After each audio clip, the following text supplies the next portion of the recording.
You guys would not believe this, but I stutter. Like I'm a stammerer, but you would never know. And look at me right here. You're welcome to my YouTube channel, My Life as MM. It's always a pleasure to have you here. If this is your first time joining me, you're absolutely welcome. If you've been here before, like I always say, you know how we do it. So today I want to talk about something that hits home with a lot of people, something a lot of people are really struggling with, and something I too struggled with while growing up. So this topic I want to talk about is actually very personal for me too, because it took a lot of work and a lot of effort and work into myself to overcome and to get to the level where I am right now. So I'm going to be talking about self-confidence. First and foremost, what is self-confidence? Self-confidence is a total trust in yourself and your abilities to perform whatever you set your mind to accomplish without the reservation of doubting yourself. You know, like most of us, or someone like me, I grew up in an environment where I wasn't really like encouraged to like speak up when my elders were talking or my parents were talking. I was and like you just couldn't like, you know, like just say your mind, and you were always told to like shut up or, you know, keep quiet. You don't know what you're saying, you're a kid, all of that. I'm sure most of you like being in that situation when growing up and you were completely shushed from expressing yourself. Even in schools, you know, like children were not really like taught how to express themselves. I'm going to, you know, like talk about lack of self-confidence broadly, but most times what leads to lack of self-confidence is growing up in an environment where you weren't really like encouraged to speak up for yourself, to air your opinion and all of that.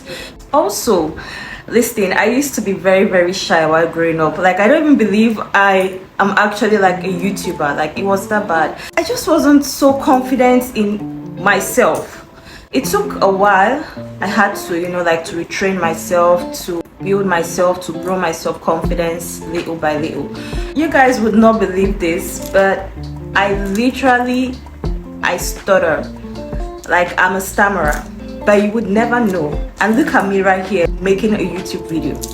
So I stutter a lot, but I had to, you know, like to train myself on how to talk, how to pause, how to just communicate effectively without people knowing I actually stutter. I think the only time you would know I stutter is when I'm angry. So that's just basically it. I'm just going to, you know, like to move on to the next thing I want to talk about, and that is what is lack of self-confidence. Lack of self-confidence is when someone is not sure of themselves, like your assuredness in your ability and in your efforts to actually create or perform certain activities or tasks is not there. So it's really difficult, especially in Africa. I know a lot of people that have serious lack of self-confidence, either in their looks or in their ability to do some certain things, or they wouldn't even want to do some things without, you know, asking like a ton of people. Like they wouldn't want to make a decision without asking a ton of people and all of that. So all of that are literally like, you know, like stems out from lack of self-confidence, always needing the opinions of others before you make a decision. But they don't really make it known, or, you know, they just try to like hide it from others and all of that. So I'm just going to go straight to the next thing, and I'm going to be talking about what causes lack of self-confidence. I'm going to be listing this all out. Number one, like I said, it mostly stems from childhood, maybe when being abused, or when a child isn't like encouraged to speak out for themselves. Lack of self-confidence really stems from childhood. If you notice, children that are more confident and all of that, you notice that like they grew up in a household where they were encouraged to like to speak up for themselves and all of that. Number two, lack of self-confidence could come from being in an abusive relationship, being with someone who abused you mentally and physically, that didn't see your worth and all of that, and made it known to you that, you know, like you're not worth much. So lack of self-confidence could equally come from your siblings and your distant relative, or, you know, your close relative, just, you know, like being looked down on or being talked down on and all of that. So it could even come from working for a horrible boss, you know, like a boss that talks down on you, tells you this is the best job you can have, no one would hire you. I mean, it could also be from even a teacher.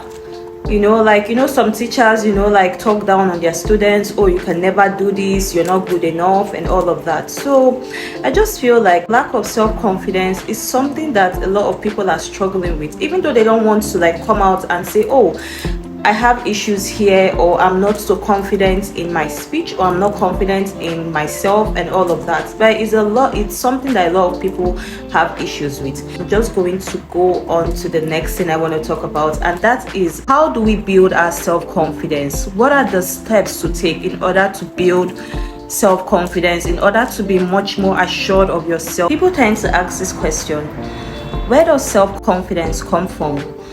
The thing you need to know is self-confidence doesn't come from any other person. It comes only from you. It is an internal thing. It's something you have to work on yourself. It has nothing to do with your wealth. It has nothing to do with your spouse. It has nothing to do with your family members. It's something you have to work on yourself. Like, it's intrinsic. You need to know that building your self-confidence isn't just going to happen overnight. You're not just going to wake up one day, or maybe after watching this video, you just say, oh, I can do this. Building self-confidence takes time. It took me a lot of time to be able to speak up for myself. It took me a lot of time to be able to actually place a camera here and record a YouTube video without, being too insecure about how I look or how I sound and all of that. So it actually takes time. You can work on your pace and you see what works for you. Learn to celebrate the small wins. Don't always wait till you've accomplished, like a very huge thing before you tap yourself on the shoulders.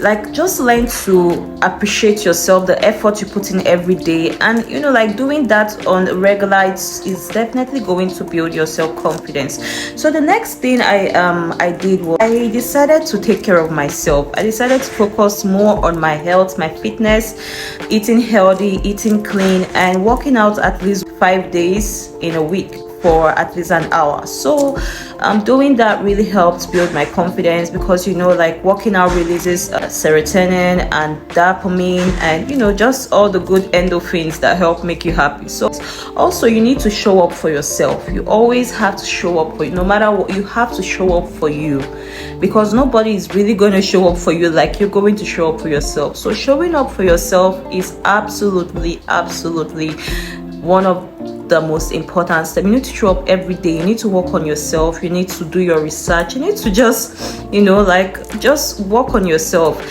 How I was able to build my self-confidence again was I started saying affirmations to myself in the mirror. Every day when I wake up, I say I love you. I look at myself in the mirror and I'm like, wow, god damn, I am beautiful. That's literally what I say to myself. I look at myself and I admire myself. I praise myself. I hug myself. I tell myself that you're the best at everything. I mean, it's all about, you see, just imagine that you are like your best friend. When your friend calls you and is having like a down day, and how you encourage your friend, oh, don't worry, keep on doing it, don't give up, blah blah blah. The way you encourage that friend of yours, encourage yourself like that. Like, look at yourself in the mirror and say, you've got this, you can do this, you're the best at it. Say these affirmations to yourself every day. It could help by also, if you have like a post-it, write them down and post it around maybe your wardrobe or your mirror in your bedroom, and just so you would always be reminded, even on days when you feel down, because we all have down days. I watched something yesterday, and Muhammad Ali, he always said, I'm the greatest, I'm the greatest. Do you believe he had been saying that from when he was 14? That's how long he had been saying he was the greatest. So you need to have your affirmations. Say your affirmations every day to yourself. You're the best, you're good at what you do. You get, I deserve, for me, what I say is, I'm the best at what I do. I deserve the best things in life. I deserve the princess treatment. I deserve a good man. I deserve, like a good career and all of that. So also, you need to avoid hanging around people that do not add value to your life. People that bring you down, or people in the past that didn't even believe in you, and and just you know the people in your life that are not for you. You know how you feel when you're around some certain people, and you know how some certain people make you feel. Like whenever you're with someone and you just know that this person isn't for you, or maybe this person brings you down, or this person doesn't uplift you, it's best to just, you know, like to stay away from people like that and only hang around people that empower you, people that encourage you, people that make you believe that you can actually do greater than you know you can. The next thing I'm going to be talking about is how do you know you have low self-confidence, or how do you know someone that has low self-confidence?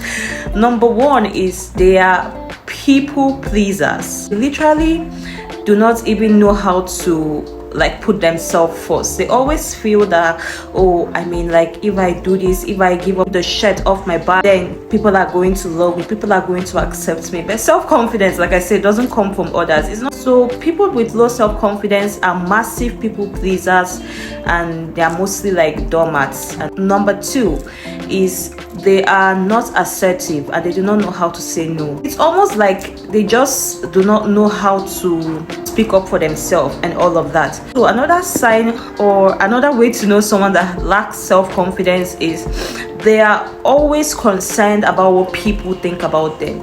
You're always saying, oh, what does this person think? What does this person think? Do you think I should do this? It's like you know what to do, you know the answer, but you're just so unsure of yourself. Like you literally want to ask the whole world before you take a certain decision, and it doesn't work that way. If you want to build your self-confidence, you have to be sure of yourself, and you don't have to really think so much about critics or, you know, people that try to talk you down and all of that. I just feel like critics are actually unpaid therapists. Self-confidence is just all about, you know, like being assured in yourself and not really like caring about what other people think about you. And you always need to know that in life, people that want to love and support you would always be there, and people that want to talk down and criticize you would always be there. So change your focus, and I think everything is just going to work out well for you. Also, I mean, like I say, this is something that takes time. It's not just something you start, you know, and you know, like you've gotten to the pinnacle of your self-confidence in like a week or a month. You know, it takes time to build yourself up, and you know, to start believing in yourself and your abilities. And we've come to the end of this video. This was really interesting to make. I enjoyed myself talking about this because, like I said, this was something I had issues with while growing up. And I do hope to see you in my next video. Please don't forget to like, share, comment, and subscribe, and please do ring the notification bell so you will be alerted once there is a new video. Thank you for watching, and adios.